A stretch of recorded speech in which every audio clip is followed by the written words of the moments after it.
Retro Hangover is supported via Patreon by listeners like you. We would especially like to thank patrons Lyle McCarnes, Ashton Ruby, Randall Quiggle, Tony G, Katie Quigg, Paul Ramallo, Raging Demon, Masked Llama, Ozzy Garcia, Keith Gasper, and Dischimera. Your continued engagement and generous donations are deeply appreciated.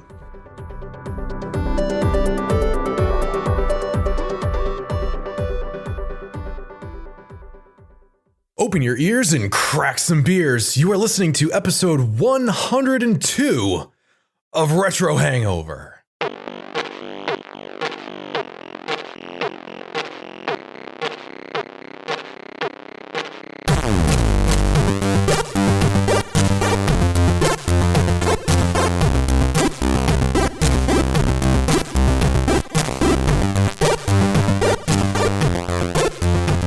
Hello, retro and classic gamers. Welcome to the podcast where we get gregarious and giddy, gladly giving ghosts ghoulish goods. This is episode 102 of Retro Hangover. I am your co-host, Chris Copleen, with special guest, Saniyé, and, as always, your host, Shane Lance-chuckin' Dick Dragon Koski. All right, so I need to know, and this is feedback. I want it directly from the listeners. What precisely would you give as a gift to a ghost? Is this rhetorical right now? No. Did I not make that clear?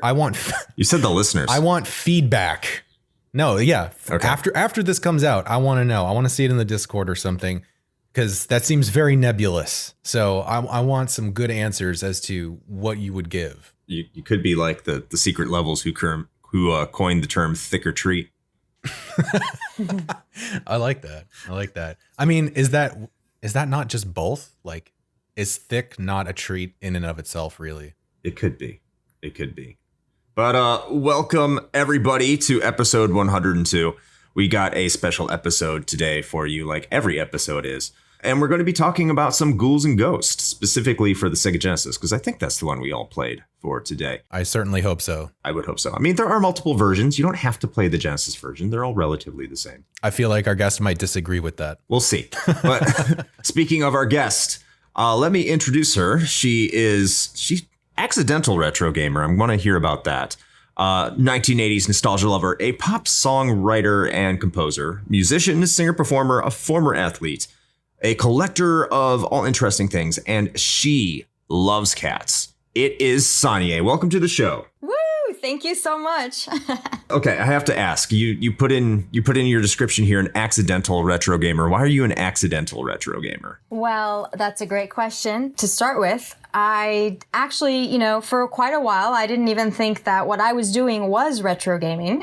I thought I was like, everybody was still playing their Sega Genesis from 1990, because my family had this mentality. They raised us as, if it ain't broke, don't, you know what I mean? Like, if your washing machine's not broke, why update it, kind of a thing? Yeah. Right. Okay, so it's partially true. So I partially started on the Commodore 64, thanks to my older cousin, and he's like my brother. So we kind of like grew up together. And so I started playing like Mission Impossible Mission on there. And then they got me an Atari 2600, and then I played on that. And then I got the Sega Genesis for Christmas, 1990. And after that, that was it. I'm like, I'm just playing this thing forever until it breaks. And I don't want it to break. But anyway, so that's how I became an accidental retro gamer. That's nuts. I think you're the first person we've had on our show that their first console was the Commodore 64. I think so. I never hear that. That's amazing. And I am 62 years old, so just let you know. Oh, okay. Wow, you sound great for 62. It's the games. They've kept me young. The souls within them, you just gather, and they just come through the cartridge. But, I'm looking forward to having you on this episode, and thank you for being here. Thank you for having me. Absolutely. And as we are wont to do on all of our episodes, we talk about what we are playing. So Saniyé, how about as our guest, you go ahead and kick us off. What video games have you been playing lately, and what have you been up to? Okay, well, to be honest, because I'm coming on this podcast, I basically, hooked up my Genesis because I'm not at home right now. I'm at an Airbnb. So I brought it with me and I hooked it up to play. And for the first time ever, I hooked up this console from 1990 via an HDMI port. Dun, dun, dun. Can you believe it? Nice. So yeah, up until now, I've been using the old connection, like through the cable at home. Yeah, maybe I should update my TV too. No, honestly, no. I don't think so. No. Don't. No, I mean, well, so here's the question though, right? Did you have it hooked up to an old like CRT, like a tube TV? No. No? Okay. Well, it's a, it's a legitimate question. Okay, maybe yes. I didn't want to say yes. I was embarrassed. What Saniyé, you're on a retro game podcast, Saniyé. Okay. So I've been playing on a retro TV. You get like extra kudos for that, Way more bonus points for that. Awesome. Well, so yeah, I've been trying to brush up on the game and I tried to play it in half an hour. Man, an hour and a half in, I'm almost at the end. I have it on pause right now downstairs. Nice. And, it's been, because I'm a little rusty. It's kind of like you losing the chops a little bit. Same thing with guitar, if you don't practice, it takes you a little bit longer. But before this game, I have updated, I have to say. I did get a Nintendo Switch. And the game I love to play on it, and you're going to laugh at me, it's Mario Odyssey. Yes, it came out like 5 years ago, but I love playing it, so. No laughter here. That's supposed to be an absolutely fantastic game. Yeah. Yes. Yeah, I love it. And there's so many other games that I want to get into. But again, like I'm going at a snail pace. And I'm proud of my accidental retro gamer, nickname tag. And I want to own it. So sometimes I'm scared to play anything new because I'm like, I don't want to be a real gamer. Just want to be. So Saniyé, I have to ask then. So what's your cutoff? Like, is it as soon as everything got 3D, like that's for the kids, or like where do you draw the line? Well, actually, that's what happened. My cutoff was nothing after this console, right? But then, my brother had kids, and my nephew had the PlayStation, and then there's this snowboarding game that I really liked that was 3D that was on it. I don't know the name. Cool Borders? Maybe. It's like a really famous one. Like everyone played it. It might be it. Yeah, you would do like flips on the snowboard and you get points and things like that. So I played that game a little bit. I liked it, but I resisted getting any console. And yeah, what was the question again? No, I was just curious what your cutoff was, but it sounds like you were basically just like, listen, the Genesis is the best and I will never play anything else ever. Well, to be honest, I'm now like really happy that I have the Switch and I love it and I love like the new games and I also have VR now. So I want to keep up. I don't want to do the same thing, I don't want to, but who knows, maybe 30 years from now, I'll be like, I'm still playing the same VR, Oh God, like can you imagine eventually, like if we keep doing this show long enough, we're going to have to start talking about retro VR games. VR? It's not going to happen because I don't have VR. You can do that, Shane. You got it. But I don't want to. We'll be in a VR by that. Yeah, exactly. That will be our life. It'll be that Back to the Future scene where they're just like, you have to use your hands to play? Yeah. Imagine that. That's supposed to be in like 2017 or 2018 or something like that, right? I'm still waiting for a legit hoverboard, man. So Shane, what have you been up to, dude? What have you been playing? You know what? I'll give you one guess. Dark Souls? I mean, okay, that actually is a pretty good guess. But no. Just more D2 Resurrected, man. Like, that's going to eat my free time for the foreseeable future. Having one of, if not the favorite game of all time, finally get an HD remaster. And, as Saniyé was pointing out, the convenience of being on the Switch. I can now pretty much play Diablo 2 anywhere I want forever. And with like the cross save, I can play on my Switch. And then if I'm at my computer, I can just fire up, battle.net and continue playing the same character on my PC. So D2 is basically entirely ubiquitous now. I can never escape it, and I am strangely okay with that. Very nice. Yeah, but what about you, man? I know you've been trying to do some stuff to keep yourself busy in your travels. So what's the latest distraction? Well, you may have heard 2 episodes ago, which if you know, I was playing Final Fantasy 1, the Pixel Remaster, and I completed it. It kind of finished with the same vibe I was having. I actually wrote out a review, and it's going to be up. So if you're a patron, you'll be hearing that in the future. But I don't know what I'm going to do after that. It hasn't been that long since I talked about it on our previous recording. Mm-hmm. So I gotta find a new game. So I'm thinking about going to my Wii U because I brought it, so I might as well play it. Shocker. Yeah, I know, shocking, right? Hey, I've been playing games on the PC for a while. The past 3 games I've played on the PC, including this episode's game because I've been traveling. So I need to get back to my Wii U because I brought it with me. So I might play Bayonetta 2. I think I might go that direction. Just because the Bayonetta 3 trailer came out, it looks sweet. And Bayonetta 2 is supposed to be a really good game. So I think that's the direction I'm going to go in. Okay. There's also the game for next episode that I gotta get down on. Yeah, you do. You're sick. Listen, man, you can take that however you wish. Yeah, there's really not much going on. I just know I'm going to be in North Carolina here for until like another week, and then I head up to Virginia for 2 weeks, and then Virginia for another 2 weeks, and then I get to go back home. But it's still, just a lot of stuff I got to do in real life, and but I'm looking forward to it because once I get home, I just get to sit around on my ass and do nothing for a month, and then I go to my job, which is basically what we all did last year for a year, right? Exactly. Truth. Exactly. I'm enjoying it, life. I just wanted to add something before any of you change subjects. Since we are talking about recent games, and it is the Halloween episode, if I'm not mistaken. Yes. If you do end up getting a VR, the Oculus Quest, to be more specific, I highly recommend the Walking Dead game. It's a trip. Nice. No, that sounds good. That sounds scary. I mean, that's the thing, right? Is like, I don't know about you, but did you watch the show, or are you still watching the show? I actually haven't watched the show like all the way through, but fun fact, the character that plays Shane, we went to the same college. So no shit. I know, isn't it cool? So that's awesome. Our whole school is like really proud of him, and that's how I found out about the show when it first came out. And I've only watched like a little bit of it, but I know more about the VR game than the actual show itself. Okay. Yeah. No, I was just curious because I didn't know if you had any strong feelings about it. Like, I was super into The Walking Dead when it first came out, and then I just ended up falling off at some point because it's just kind of lost some steam, I think. Because Shane left. Well, yeah, I mean, there is that for sure.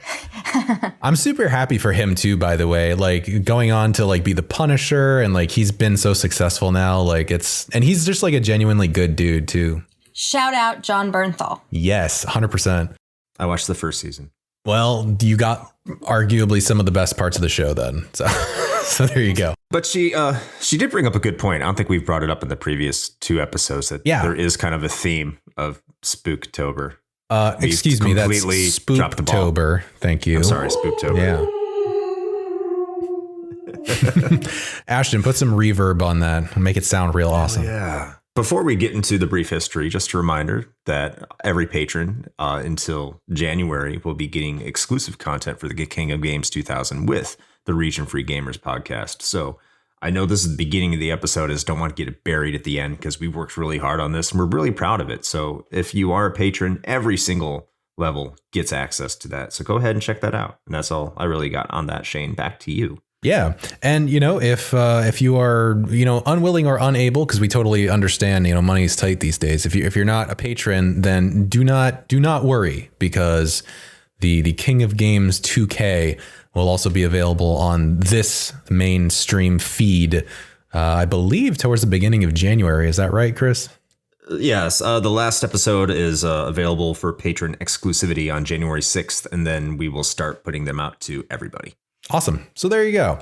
But yeah, we had a really fun time doing that. So we want you guys out there to experience it. And also we just really like hearing your disgusted feedback at the choices that we've made. So, but at any rate, we are here to talk about one of the spoopiest games from the early generation of consoles, and to give you a little bit of a brief history on Ghouls and Ghosts, I'm going to pass this over to Chris. So Chris, please take it away.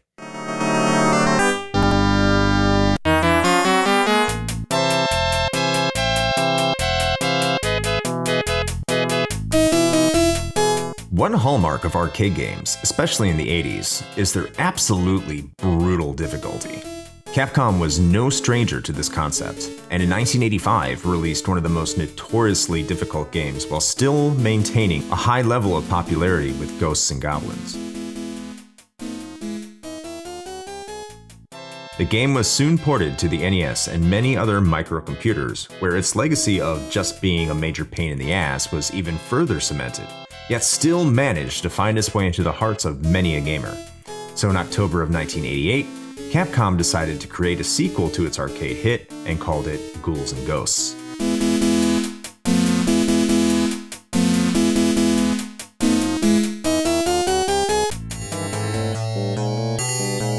The plot would take place 3 years after the original, and instead of Princess Prin Prin being abducted, her and her kingdom are yeeted off the face of the earth. It is now up to Arthur to go and save everyone from the evil forces. Most of the team that had worked on the original had returned for the sequel. Tokuro Fujiwara would return as the game's lead designer, and would leave most of the gameplay from the previous installment intact, while adding a lot of improvements to Arthur's capabilities. Arthur could now hurl his weapon upward as well as downward while airborne. Additionally, armor upgrades were added that allowed the player to charge an attack for additional firepower, and would make things much easier if used correctly. Regardless of the improvements that could possibly make the game a tad easier, it was still considered to be ridiculously difficult, a trait it was appreciated for.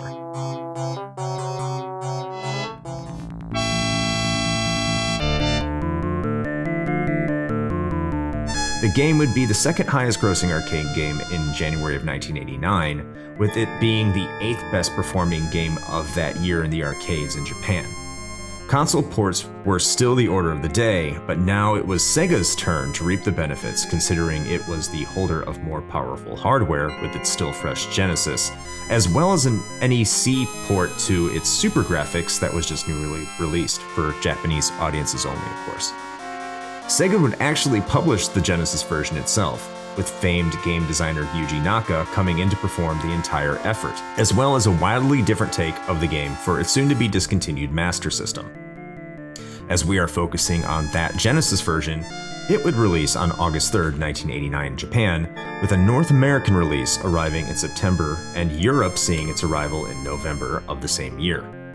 Reception from critics was overwhelmingly positive. So positive, in fact, that EGM would give the Genesis version of the game their overall Game of the Year award. The game solidified a legacy for the series, which has received several sequels and remakes to include re-releases on the Sega Genesis Mini in 2019 and the TurboGrafx Mini in 2020. There's no denying that the game's legacy has long been tied to its unforgiving difficulty. And even at a time when people ask for easier difficulties for many games, this one has largely stood the test of time. Whether you consider it a progenitor to Dark Souls or an obscure relic of its time, Ghouls and Ghosts will always be there to remind you just how good you may have to get. And that is your brief history of Ghouls and Ghosts. Woohoo! All right. Thank you, Chris, for that brief history of Ghouls and Ghosts. So, as we are wont to do, we'll go ahead and kind of jump into, kind of our personal discussion, covering the different key aspects of the game in question. And so starting off with that, of course, is our personal experiences. And I don't know about anybody else, but I'm actually very interested in hearing Saniyé's personal experiences with this game beyond kind of what we've already chit-chatted about at the beginning. So Saniyé, would you like to kind of fill us in on kind of your personal experiences and thoughts with Ghouls and Ghosts? Sure, I would love to. So going back to, like I said, we got the console, and the console came with Altered Beast. And then we played that, of course. And then soon after, like Sonic was huge. But when we played this game for the first time, it was definitely different. It had this like epic feel to it, so to speak. And luckily, like I said, I had my cousin with me, and we were, it was Christmas time, and we kind of like hunkered down, and we put in the 2-player version, or we would switch. We would like take turns, and like it was so hard, and we were like, he got this part, and then I was better at this part, so he gave the console to me, and we would pause the game and then have like lunch, come back, play it again for another 4 hours, pause it for dinner, come back. The console and the TV is already like steaming hot, right? Of course. Anyway, so that was just so exciting, and I love those memories. And when you get through something, or we got through like one of the bosses, it would just feel like amazing, like this euphoric feeling, like all the dopamine like exploding in our brains, basically. And I just have this crazy memory too of like, when the continue button comes up and then you have to press start, like one of us accidentally pushed like hurry up, and we ended up ending the game by accident. Ooh.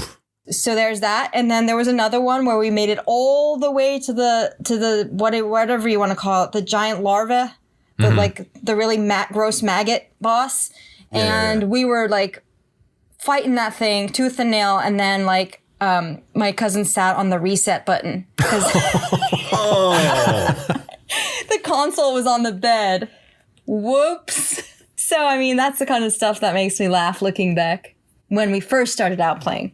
No, that's awesome. And see, it's funny because, you kind of mentioned that you put just hours and hours consecutively into it. And, there are times, and I don't know if this kind of resonates with you as well, but it's just like, you think about that, right? And you kind of wish now that you still had the ability to just like dedicate entire afternoons to just like, chipping away at one single game and just getting really good at it. Cause like, I know, at least for me, like that's almost an impossibility now just with, how things are. So it's definitely one of those, I guess, childhood experiences back when you had all that free time. That's true. And also, I mean, you can use the holidays as an excuse. I mean, I know we all have family obligations and things like that, but that's one of the main reasons I like the holiday time, because I'm like, okay, it's an excuse. I can actually hunker down for a day or two if I want to and play nonstop Sega Genesis, just to keep that spirit alive. And, yeah, for sure. Ignore my adult responsibilities. Yeah, just tell everyone, hey, listen, you guys enjoy your eggnog and whatever. I'm gonna disappear for about 6 hours. Don't ask any questions. I'm just gonna go. Exactly. One of the best things about adult responsibilities is convincing my children to enjoy the same things I do, so we can all avoid adult responsibilities. There you go. That's a great plan. Just all together now. You want me to go next, Shane? Yeah, sure. So actually, when Saniyé proposed this episode, because this episode was her idea, which... It was? Awesome. Yeah. Okay. It was. This is news, evidently. At least that's how I remember it. I might be wrong, but I'm just going to roll with it. But I remember her proposing it. I was like, okay, cool. I played a lot of Super Ghouls and Ghosts. It's all the same game. It's not the same game. Yeah, about that. Yeah, it's a completely different game. So yes. So when I started digging into it, like a lot of my misconceptions about Ghouls and Ghosts started coming to light. Like, oh, Ghouls and Ghosts isn't just a remake of Ghosts and Goblins. I mean, it kind of is, but it's not. It's a completely different game. It's actually a sequel, and Super Ghouls and Ghosts is the third game. So I had to go back and completely play it from the ground up, like specifically for this episode. I remember getting it for my Genesis back at home, which I can't be playing right now because, I'm traveling. Yeah, I certainly experienced it, and we'll get more to the gameplay and what I feel about it at the end, but I made the huge misfortune of not bringing the correct controller with me to play the game. Ooh. So yeah, I'm playing with this, I wouldn't call it a shitty controller, but it's a functional controller. However, the D-pad is horrendous, and the best way to play the game was with an analog stick. And if you know anything about, if you know anything about old platformers, playing anything with a retro stick is a complete disaster. You mean like an Atari stick? No, like an Xbox stick. Okay. It's even worse. I'd probably rather be playing it with an Atari stick, to be honest with you.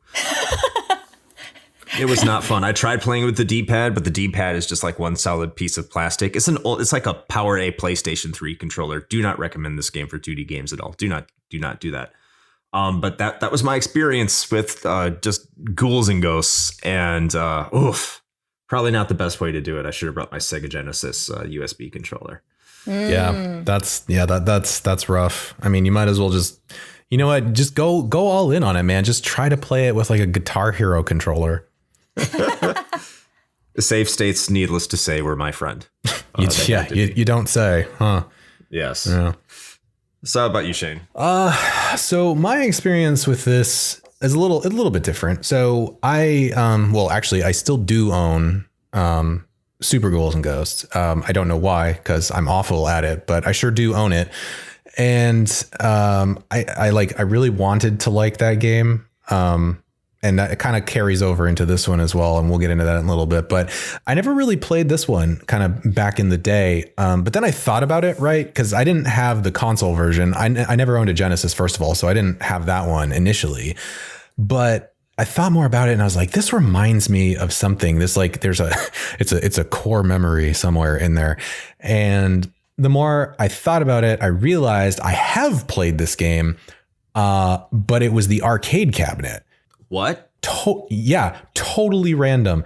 Okay. But I think I've mentioned this before on at least one of our episodes, but where I lived when I was growing up was like a very rural sort of area. So not too different from where I'm at now in a completely different state. But the cool thing was that we had this little, what we called the corner store, and it was a little convenience store, but it was run by this like little elderly New Englander couple.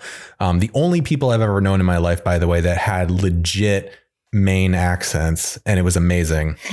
And they were super nice, and we would always go down there and get like snacks or whatever, and they were located right near the lake near our house, so of course they were also like a bait and tackle shop and like all that stuff.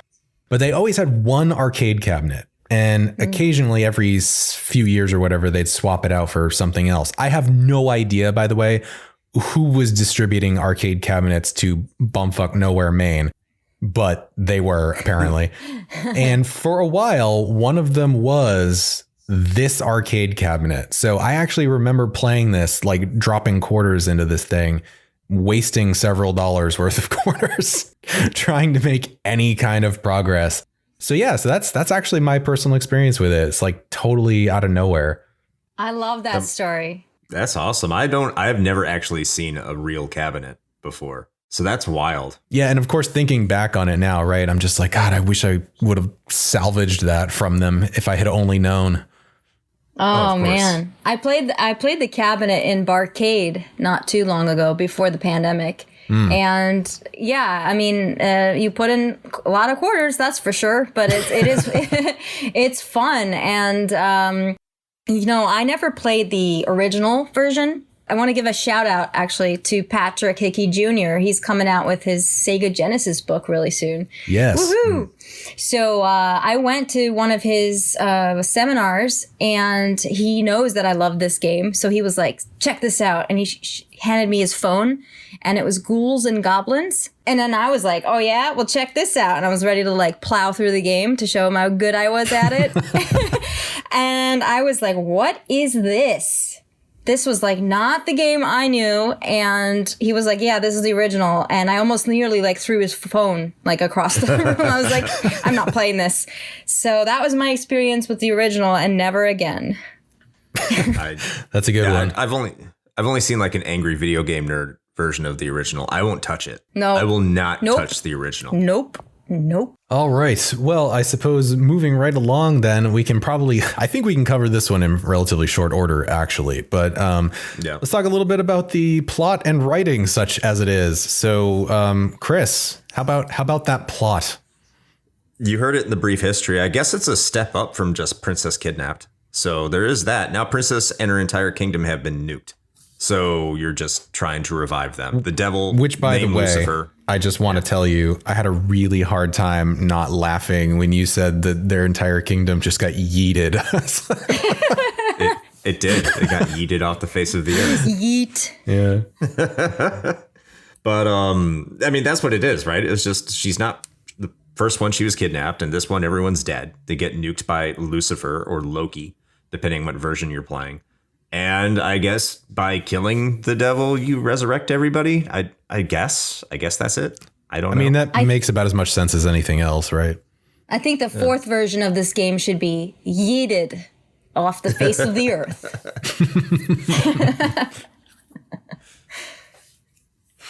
I guess there's not much more to the plot. Saniyé, you have anything to add? Yeah, I'm like, well, is there a plot?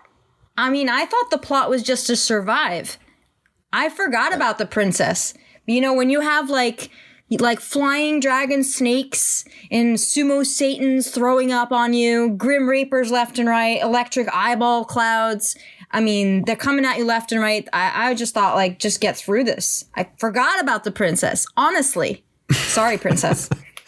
I think that's a perfectly valid response to what's going on. You're just like, you know absolutely. What? I've got much bigger problems right now. Exactly. Damn. Yeah, I mean, I honestly don't really have much to add here. Usually we have at least some kind of like semi-insightful thing to say about like the plot and or writing that's involved in a game that we're discussing, but there's not really a lot here. And that's not, to be fair, I don't think that's necessarily a bad thing. I mean, this is coming from an era of, you know, very arcade centric games like this, where you're really the plot, such as it is really just a thing to be able to hang the rest of the gameplay off of, if for nothing else, right? It's a reason for it to exist. It's just like, oh, right.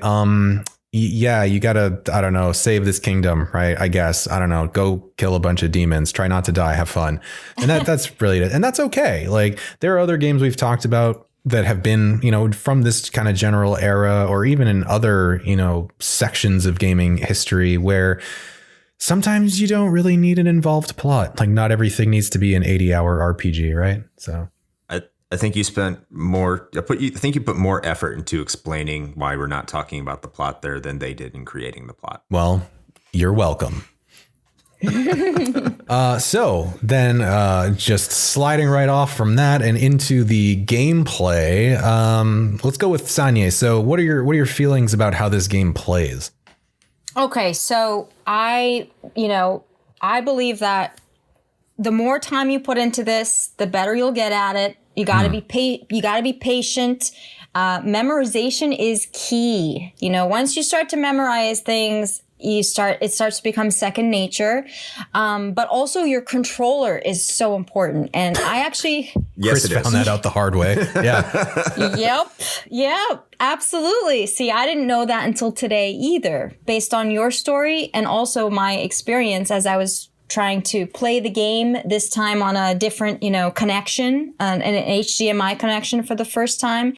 And I didn't bring my original controller with me. I don't know why. I thought maybe bringing a newer controller would be better. So I brought the generic controller.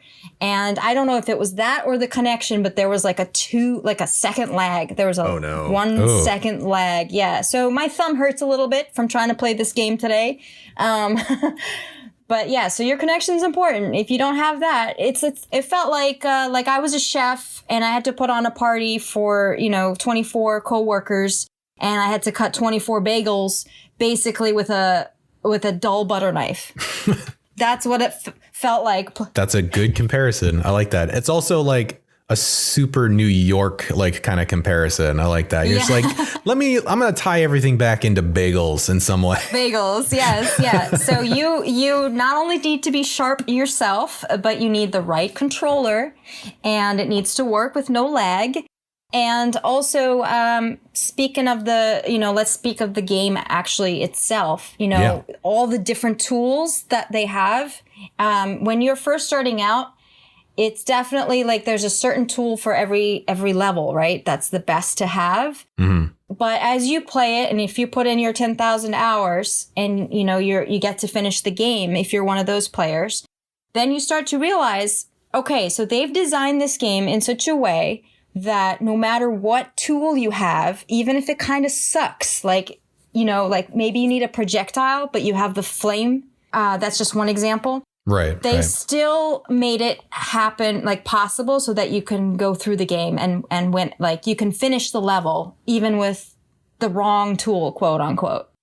Because I used to think like, oh, I have the flamethrower now, I can't beat the boss or whatever. But they didn't design it that way. They made it so that, you know, if you're clever, if you think outside the box a little bit, you can use any tool or weapon to go through any level. That's a question I got for you then, because you're talking about the torch, the one where you throw and like the flames come out. Yeah, and sometimes it's inconvenient because you need a projectile, and then right. So with that weapon, how do you defeat that larva boss? The one where everything's come. How do you do that? My God, I actually have. That's a great question. I have beaten it. Have I? I can't remember, but I do remember having the flame on the larva boss. I mean, you have to like kind of crouch down and throw the thing. I don't know.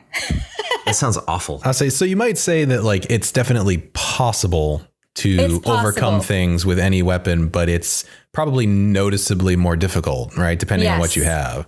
Yes. Yeah. Yes.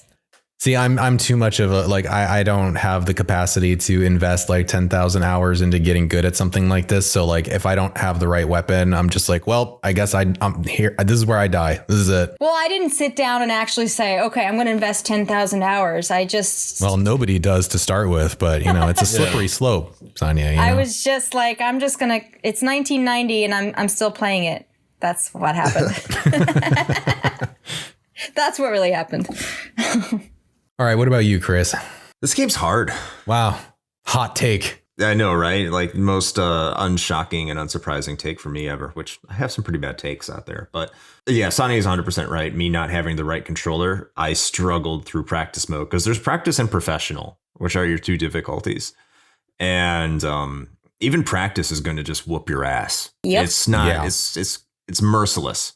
But that's part of the thing. Like this game is much in the mentality of the old arcade games that were coming out in the 80s. So just like any good shmup or any good arcade platformer, it requires you to learn the levels. It requires you to learn the best strategies. It's not always fair because the entire point was to take your money, right?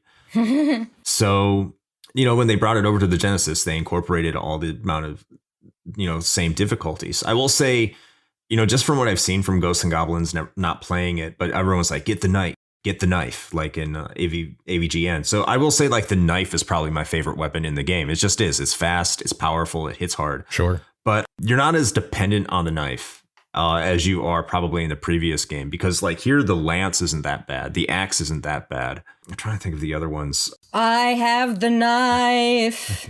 Yeah, the knife is absolutely the best. Okay, what 80s reference movie was that? Oh, God. I have the knife. It's Shane, you sounds like it's ringing a bell for you. It's not even ringing a bell for me. No, it's totally escaping me now. I'm being put on the spot, but I honestly, I can't recall at the moment. Eddie Murphy, Golden Child. Oh, wow. Yeah. Man, I haven't seen that in forever. Oof. Saniyé coming up into my house, bringing these references. Nah, I like it. That's good. It's deep cuts. No pun intended. That's perfect. But I kind of look at all the weapons and they all work. But when it comes to bosses are creative. It's just the levels that are that really threw me for a loop, especially when they start throwing bosses at you and the red demon, and it doesn't care about your feelings and it's just going to crush you. And that's really the long and the short of it. It's brutal. I do like the fact that you get armor upgrades that allow you to charge up your weapons and do screen clearing attacks. But that's only if you can hold on to that armor, because most of the time when you're in the position to get it, if you do not know what you're going to do, you're going to be losing the upgrade almost immediately. Yep. So yeah. You gotta be on top of your game constantly. And I think that's part of the reward. I think it's a very rewarding game because of that. As Saniyé was referring to earlier, she said every single time she defeated a boss, they were elated, and that it's such a sense of pride and accomplishment. And that's actually one of the things that Fujiwara said when he went into game development. That was his goal. So he's not like the Dark Souls team that's like, I want to be punished and I'm making a game because I hate myself. It's more like, Bro. No, that's what they said in Dark Souls. Oh my God. This is an ongoing thing. Chris just is going to continue to shit on Dark Souls forever just because he knows. I'm not shitting on it. That was from the developer of Dark Souls. That was, we'll talk about that later. Okay. Yeah. Mm-hmm. This guy was like, Fujiwara came out and said he made the game in order to give people that sense of accomplishment. That's why it's as difficult as he is. I mean, real facts though is so he can get more quarters from you. That's probably yeah. I was gonna say, is that the only reason, really? No. Okay. I find it's a game that when you get it right and when you're executing the way the game wants you to execute it, it's extremely fun because the controls are responsive. Mm-hmm. Yes. They do what you want it to do. You don't have the double jump like in Super Ghouls and Ghosts, but you don't really need it. It's a really good game. It's just you have to get over the fact that it is hard. How about you, Shane? Yeah. I mean, listen, I don't necessarily agree, and this might not be the last time this comes up in this particular episode, but I don't necessarily agree with the like one-to-one comparison with Dark Souls because I think their style of difficulty is different enough that I think it warrants distinction. But I will say that they are very much the same in that both of you are correct that if you do take the time to learn the game mechanics and to get good, such as it is, at the game itself, that it is a very rewarding experience. I mean, overcoming a super difficult boss or something, there is probably very few things in the gaming sphere that feel better than that, I think. Mm-hmm. So I'm 100% on board with that. Like I actually remember in our episode 100, I was talking about my first Dark Souls character and how I'd only ever made it up to Quelaag. And I remember that fight because that first character, I had no prior knowledge of the game whatsoever. And so my character build was shit. Like, I'll just be honest. It was terrible. I'm surprised I made it as far as I did, but overcoming that battle was like probably one of the most like rewarding things I can think of because of just how elated I was. Like I threw my controller down on the couch and I was like standing up and I was just like, yep. Fuck yeah. And you don't get that often. And that does tend to come with, you know, things like this, where it is very much a challenge and it takes a lot of discipline to like really get through. So I get it. The thing for me, though, the gameplay in this game and pretty much all of them in this series and games like it is it's the style of difficulty that doesn't really jive with me as much. And a lot of that has to do with sort of the freneticism that comes with how this game plays. They're just constantly throwing shit at you, very much in the same way as like a shmup. And I know Chris, that's like very, you know, near and dear to him. Shmups are some of his favorites. And so I can understand how you might appreciate this. But for me, that's kind of a detractor, actually, in a lot of ways, because I would rather have a much more a difficult but methodical sort of gameplay. And that's part of the reason I like Dark Souls so much. This is really not that. It's very much more of a kind of reflex, twitchy kind of thing where you're like, I have 8 different things occurring on the screen right now, and I need to make sure I dodge all of them. And so that doesn't necessarily like play with me quite as well. And honestly, because this is an arcade game, right? Like, let's just be real. There are some cheap shots. 100%. Yeah. Oh, fuck the bouncing turtles. Yeah. Exactly. Yeah. Or like you mentioned this in your notes too, Chris, but like the chests, you know, like sometimes opening a chest will be a good thing and you'll get some sweet ass armor.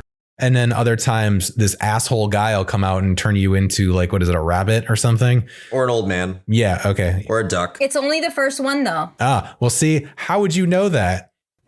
You don't know that until you turn into an old man or a duck. And then you're like, I'm never doing that again. So that's the trick, is never get the first chest in any level. Ah, okay. Well, see, there you go.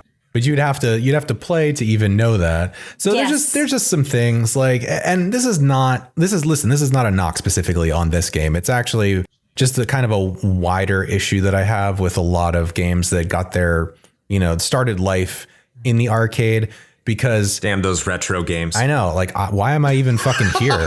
Like, what even is this show? Like, I should just no. But I mean, for real though, I mean, a lot of the games that got their start in the arcade, when they got ported to home consoles, they didn't really get changed too much as far as the difficulty and how that was presented. And so you basically got the same experience at home, where you got to throw your own controller rather than getting pissed off in the arcade. And I just feel like there should have been something, right? There should have been something that should have been done in that process of coming into the home with these games, to where you tweak it so that maybe it's a little bit more palatable. And I'm not saying make it less difficult, but maybe just making it a little less cheap. Like, you don't need those cheap shots. Like, no one's going to get your quarters when you're sitting on your bed with your Genesis. You know what I mean?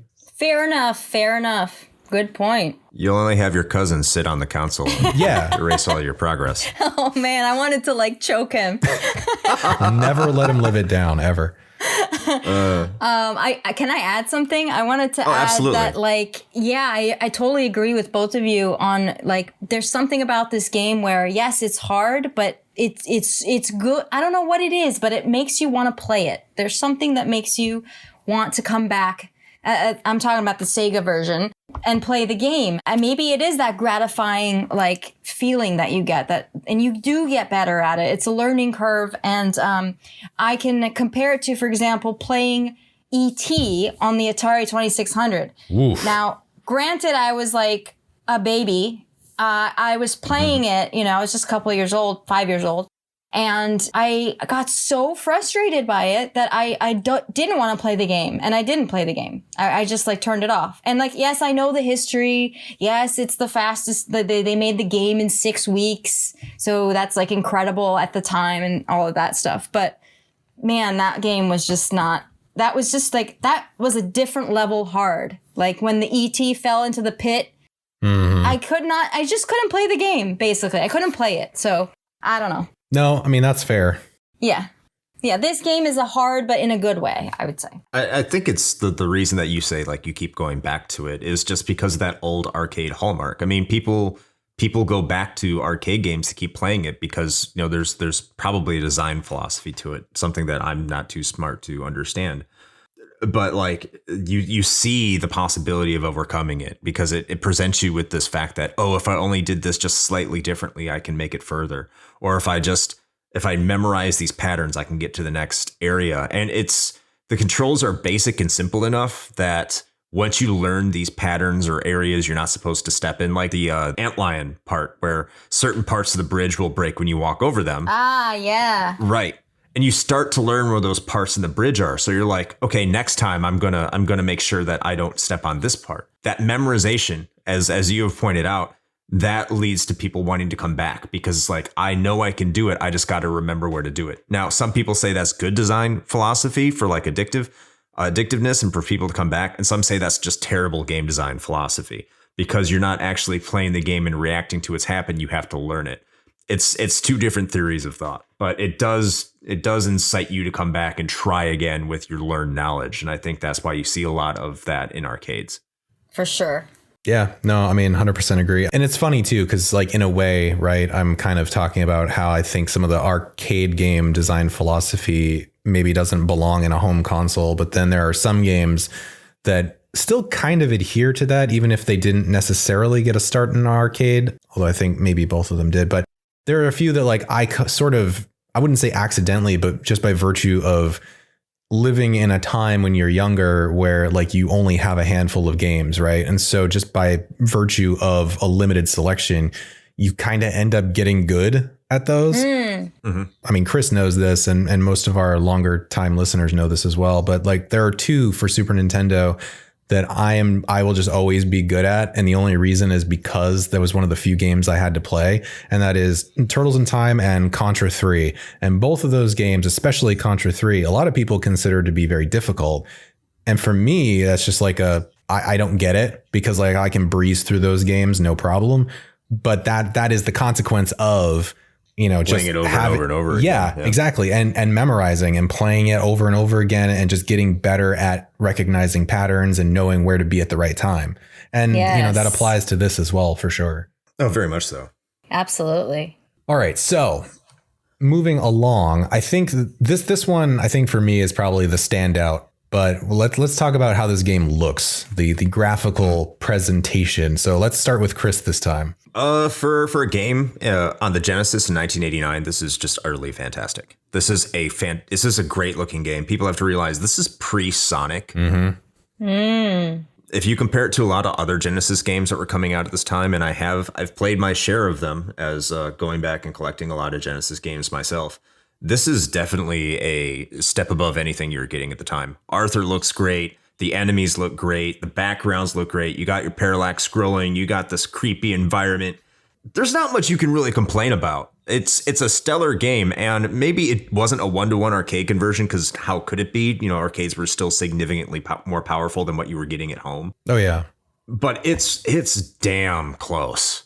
The reason that Sega was able to market the Genesis as a home arcade machine as effectively as they were, it's because of games like Ghouls and Ghosts. So yeah, I mean, it's a fantastic game for a 1989 Genesis release. No question. Yeah, awesome. Saniyé, what would you like to add to that? For sure, 100% agree. I mean, yeah, you're right. Thank you for reminding me too that it was before Sonic, because you know, Sonic is another one of those games that I played endlessly, and you start to get used to things like that and take it for granted. But at the time, yeah, this is the graphics were amazing, and the weapons, and you can tell what each one was, and 16-bit, right? It was the, you know, sometimes people who make fun of people who play still 16-bit games, me, I'm like, I want to remind them, like, a CD is 16-bit, by the way, and it still is. Any audio CD that you have is 16-bit, okay? So no hating on the 16 bits here. If somebody told me that they would maybe make a 3D version. Like, I checked out a few other versions online when I was, you know, researching, and I saw that there was like a 3D version, I think, on the PSP. I'm not sure. There was they made a remastered. I don't remember the exact name because they just came out with one called Resurrected. But they made a 2.5D one for the PSP, kind of in the same vein as Mega Man Powered Up. And for the PlayStation 2, they kind of made a semi-sequel called Maximo. And that one was full 3D. But the one on the PSP was like a 2.5D side-scroller. So, I mean, yeah, I mean, now that I'm getting used to my Switch, I know this is so weird talking about Sega and then switching to Nintendo, but if they made a Switch version, you know, that was 3D, I would definitely want to play it, you know, or even a virtual VR, you know, VR, if it was like in 8K or whatever, like I would want to play the game. Maybe it would be too hard then. Maybe it would be like, I'd be so focused on the graphics that I wouldn't be able to play the game. And, but even if they did do that and I loved it, I would still play the 16-bit version because there's just something about it and it's classic. It's, you know, it's why we listen to old records still or watch old movies. It's like, yes, the technology has evolved, but there's something special about where it began. Yeah, absolutely. And, you know, I mean, you're definitely preaching to the choir here for sure, because one of the things that I think we always kind of espouse is the fact that it doesn't matter how good, you know, the graphics are going to get in modern games and things like that. There is never anything that's going to be quite like well done sprite work. Absolutely not. Yeah. And this game definitely has that. And it just has a certain personality that I feel like it gets lost when you kind of move to, you know, the third dimension and start incorporating all those fancy polygons and meshes and whatnot. There is something, a certain perhaps je ne sais quoi that gets lost along the way. And it's kind of unfortunate. Yeah, I honestly, I don't really have a whole lot to add. I think you guys covered this really well, but I will say that the graphics for this game is absolutely the biggest standout for me. It's quite literally the reason that, you know, I gave this game or like Super Ghouls and Ghosts a shot as many times as I did, despite knowing that inevitably those would all end in just abject failure because I just get my, you know, no longer armored ass handed to me. But yeah, I think that's the thing that really draws me in, and I'm sure I'm not the only one. I mean, from even just going from the box art, which if you can get good box art, man, it's something I miss too about new games. I mean, we don't even have boxes anymore, so what the fuck am I even talking about? The like hand-drawn like box art, when it's done well, it is done really well. And so you have that, and then you have the sprite work that was done as well as they did here to just create, that atmosphere. And yeah, that's what kept me coming back, even though honestly, cards on the table, I don't think I've ever gotten past like maybe the 3rd level of this game if I'm lucky. So, and that's even on practice mode. Like this game just destroys me. It's all good. I will say, you bring up a great point. I know it's not really graphics. I don't know where else we'd really put it in terms of where our opinion is on it, but sure. Oh, that cover art for this game. Oh yeah. Right. Like the American version is just so badass. Mm-hmm. I think it's the best cover that you have out of the entire series, at least in the United States. I think I have a poster of it. Oh, isn't it? It's fantastic. Yeah, it really is. I'm glad you brought that up because I would have forgotten it. Also, now I'm just really jealous of this poster. Oh. Yeah, no shit. Well, it's the poster where you'd open the cartridge and then it would be like the game, the paper that came with the game. Yeah. And then you'd unfold it and you're like, whoa, the other side is a poster. So cool. Yeah, I think I've still got a Warcraft 3 one like that kicking around somewhere. I also want to say like a little shout out here to Yuji Naka for programming this game, for being the lead programmer, because it really showed. Because if this game came out in '89 for the Genesis, then like Sonic was the next year or the year after. I think it was 90 that Sonic came out. Yeah, 90, I think. And it really showed the grasp that Naka had with the Genesis hardware, because it had been out for a year at this point.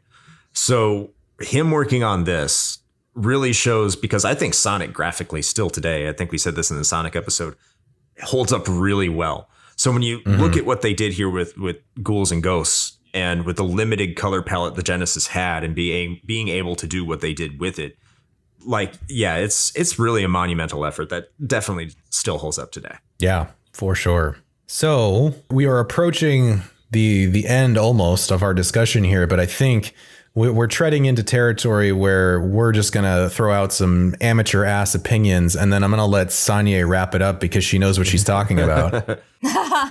But music and sound design is usually the last one we touch on, other than some miscellaneous items. So I'll go ahead and go first. I will say, I don't think, just, for the sake of full honesty, I don't think it's necessarily a fair comparison, but I have to agree, I think, with what Chris is probably going to touch on a little bit here in a second, of it tends to be a little bit difficult sometimes to go back to some of these games, especially when you've had time and experience with, their sequels or even spiritual successors in some cases, where, something like the soundtrack for Super Ghouls and Ghosts, I feel like I have to say is far superior to this, which is not to say that this is bad, because it is not.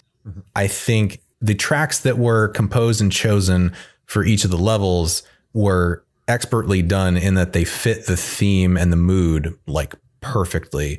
And it kind of puts together this really great package deal that is sort of part and parcel, and just as important, if not more so, than the graphical presentation, to create this entire package, that gives you that sense of place that it does. And we've had this discussion before where we've talked about previous titles where it's sometimes, we have to, being a retro game show, right? We kind of have to divorce ourselves from our experiences with later titles that may have improved upon this, and take that moment to really recognize that, this was sort of the bedrock for it, and, give it the credit where it's probably due. Chris, what are your feelings about it? I would say I think I've said this about some games and their soundtracks before in the past, particularly Final Fantasy VII, for an example, where the composition is fine. It's just that the sampling isn't necessarily the best. So like the sounds used for a lot of the music, I didn't like.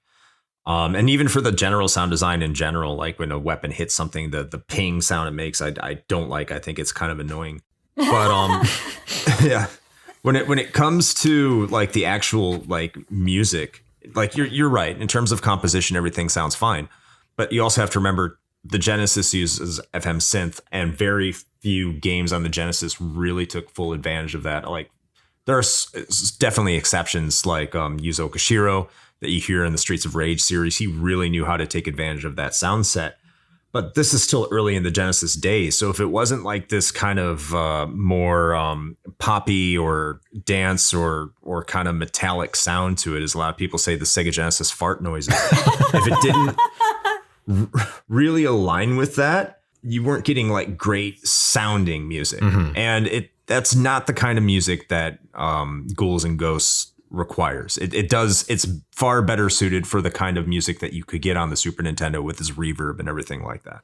So yeah, I mean, a good effort was put into it and doing the best they could from the arcade version and bringing it over.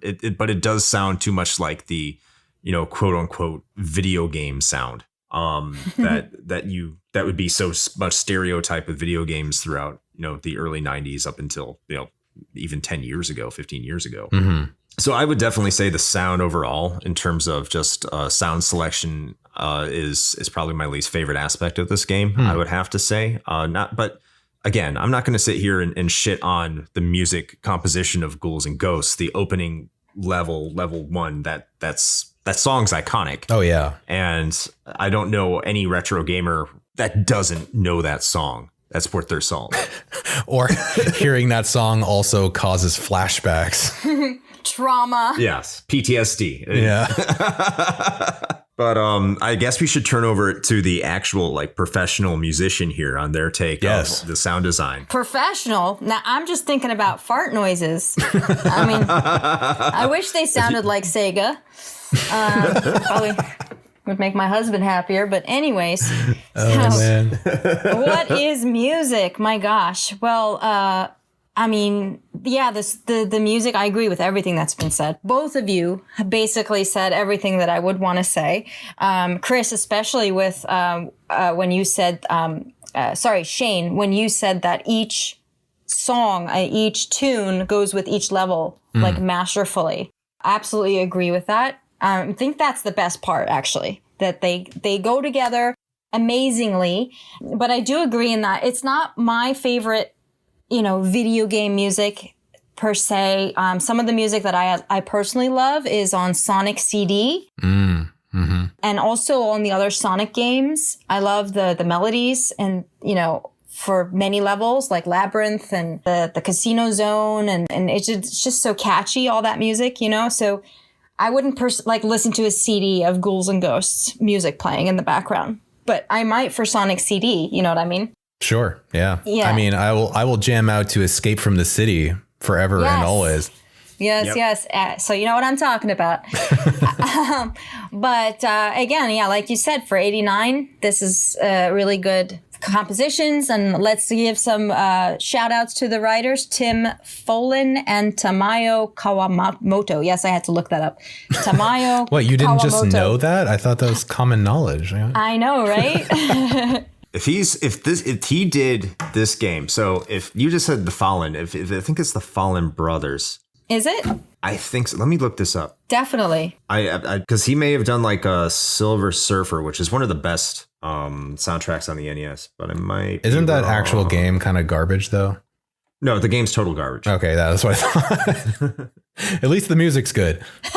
I do want to add that Tamayo, the other composer, is a female, which I think is really cool because I don't think we had many of those, especially in the 80s. Like, women in gaming. And she was composing music for this game. So, woohoo. Yeah. Shockingly, in Japan, not so much the United States, but in Japan, a lot of composers were female. Ah, that's awesome. Some of the bigger ones, like in Castlevania, Mega Man, like female composers. And yeah, not a lot of people know that. That's so cool. Yeah, so Tim Follin is the Follin brothers, and yeah, he did the Silver Surfer soundtrack. He's known as being one of the best composers for just conversions, especially on like the Commodore 64. Do you know if that was the Commodore 64 version of Ghouls and Ghosts, or was it also for the Genesis version? I'm not sure. Okay, yeah, he did it. I wish I had my cartridge with me with what do you call it? the case. I left the case at home, but it would be on the back of my case. Oh, I got it. He did it for the Amiga, Commodore, and Atari ST. Interesting. So I need to check out those soundtracks because he's fantastic. Nice. So I think one last thing that I kind of wanted to highlight, I think, before we start to wrap up was actually something that, Saniyé, you had in your notes that I think is actually a really excellent point. And it's something that's kind of hard to describe, I think. And that is when a soundtrack is composed in a certain way, the tracks somehow tend to take on the personality and like the feeling of what is being presented or what is occurring in that particular level. And you point that out by saying, like, for instance, the music for like the Fire Dragon boss, the music sounds like fire and like torches. And it's hard to really sort of, describe what that means. But I think we all kind of have this innate sense of like, oh yeah, I get what you're saying, even though we can't really like enunciate that, Yeah. I'm glad you get that. And like, when the level where the tongues come out and it's all like slimy and gross, like the music sounds like that level. Yeah, absolutely. Yeah. That level. Well, apart from Chris's distaste for the level, like I think, it is a good point. And that's definitely something to take note of. All right. So I guess we have a couple of little miscellaneous tidbits for this one. I didn't personally have anything, but anything that the two of you would like to quickly cover? I'll throw one out real quick. Sure. And that is the Sega Master System version is wildly different than any other version of this game because there's actually stores and shops that you can go to buy your power-ups. What? So it has a little bit of that Monster Boy flavor to it. Well, not Monster Boy, Wonder Boy 2 flavor to it, in addition to just the actual standard game. So if you want a little bit different of an experience and to test your skills or just see what it was like on the Master System, that sounds like an interesting game that you should go ahead and play. Power up. Sorry, I was going to say that's an interesting thing because that seems to be a theme. Because when we did our Ninja Gaiden episode, the Master System version of that game is also wildly different. Oh yeah, every version of Ninja Gaiden is wildly different. Yeah, well, true. That's just a shit show. In more ways than one, yes. Saniyé, you said you had something. Yeah, I was wondering if anyone, either of you, or do you know of anyone that has played this on the Sega Mini? I have. It's the exact Chris. same. Yes. It's the exact same? Yeah, it's the exact same as the Genesis version. But it was released on both the Sega Mini and the TurboGrafx 16 Mini. And the reason that is cool on the TurboGrafx 16 Mini is, as it was pointed out in the brief history, is that it was on the Super Graphics, which was a Japanese exclusive console, which allows you to play essentially souped up versions of PC Engine games. There's only like 8 games made, and this was one of the launch titles. It was a complete disaster. They are very expensive now, and they are totally not worth it. But it is a cool console because it actually looks like a car engine. Oh, nice. It's a selling point I never thought I would have heard. But yeah, I guess that's true. But that's about it. That's all I got. Awesome. So we're going to wrap up the discussion of Ghouls and Ghosts by talking a little bit about whether or not we each feel that this game still holds up today. And by that, of course, we mean if someone were to sit down and fire this game up in its original form, would they still enjoy it? And is it still something that would be worth somebody's time? And so I think we'll let our guest go first so that she can kind of get her full thoughts out there before we go and like step on any of them or anything like that. So Saniyé, how do you feel about this game today? Do you think it still holds up? All right. Yes. So in your to quote you, you said in its original form, asterisk, I would like to add the Sega Genesis version. Okay. Yeah. Fair. Yes, it holds up today. That's why we're talking about it, right? It's a classic.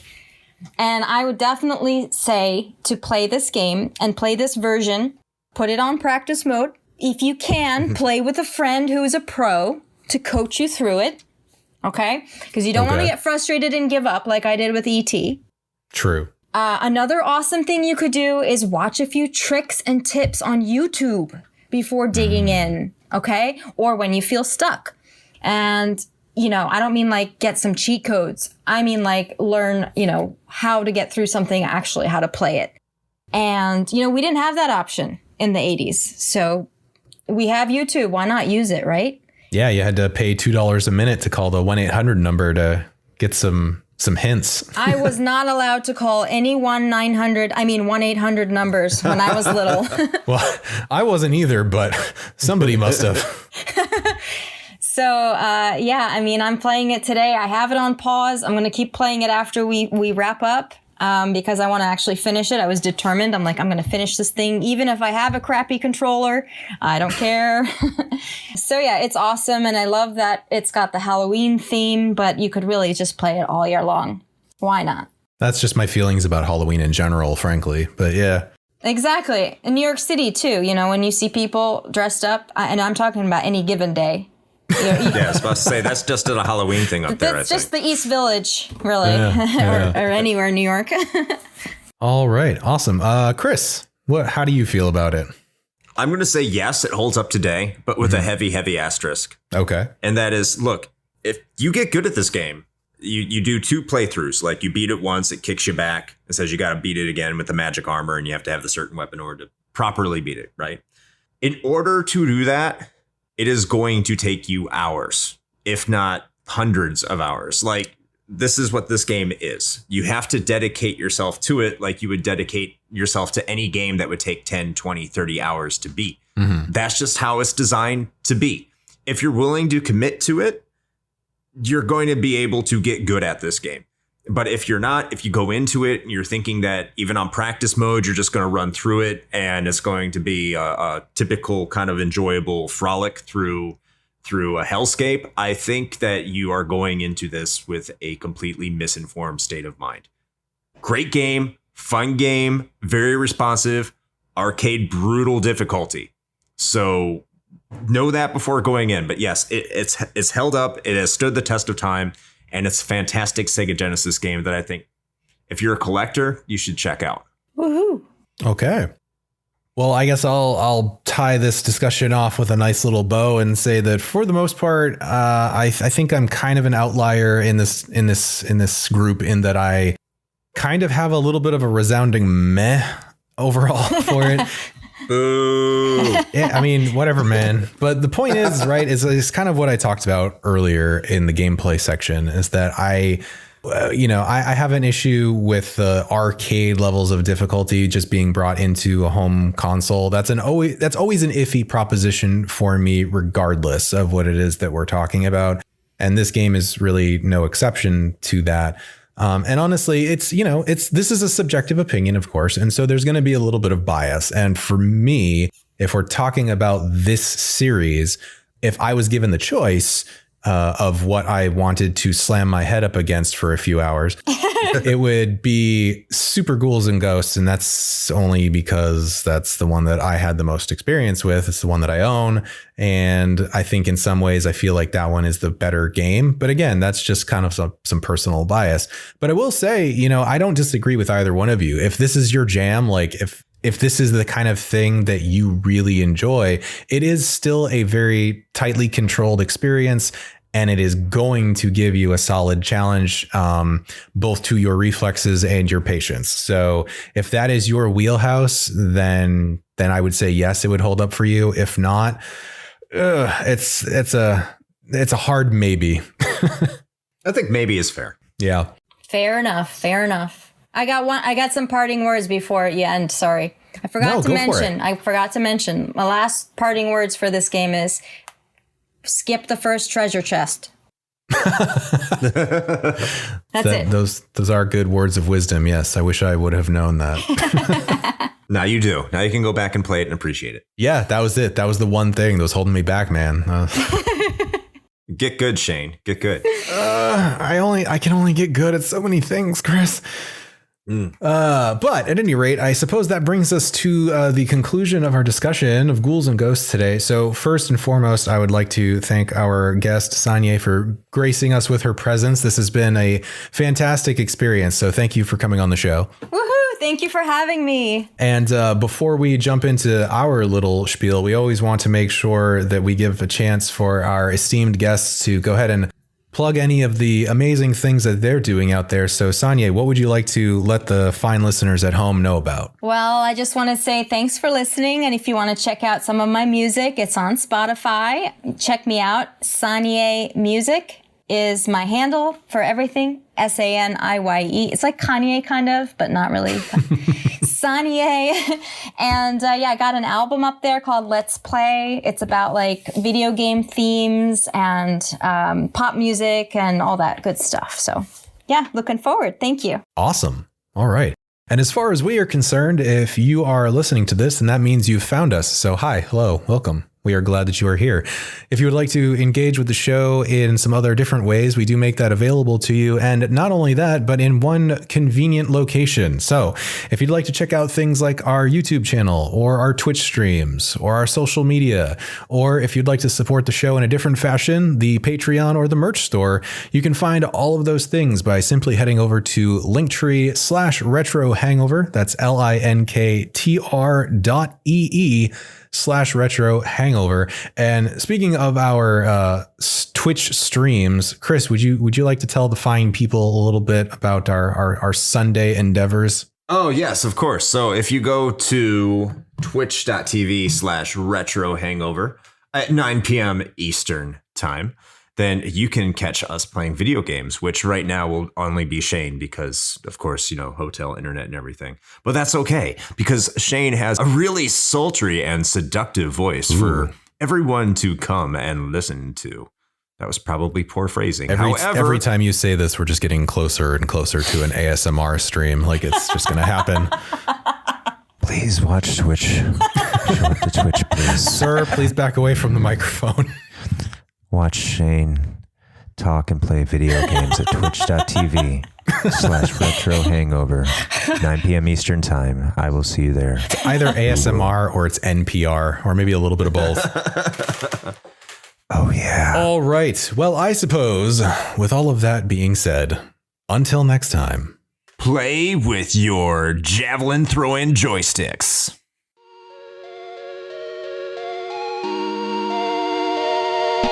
Shane here with a quick message. The one rule Chris and I have always gone by regarding advertisements is this. It has to be something we use and can personally vouch for. If you know me, you know I love coffee. And Bones Coffee Company has been my go-to for home brewing for quite some time now. Their small batch beans come in an impressive variety of flavors like Mint Invaders from Chocolate Space, or Electric Unicorn, which I swear tastes exactly like Fruity Pebbles. And the best part? No added sugar or calories involved, just natural flavors infused right into the beans themselves. Build your own sample pack of 5 4-ounce bags to find out which flavors speak to you, or jump in head first with full 12-ounce bags. They've even got K-Cups. Step up your homebrew game with Bones Coffee by visiting bit.ly/RHPBones. That's bit.ly/RHPBONES.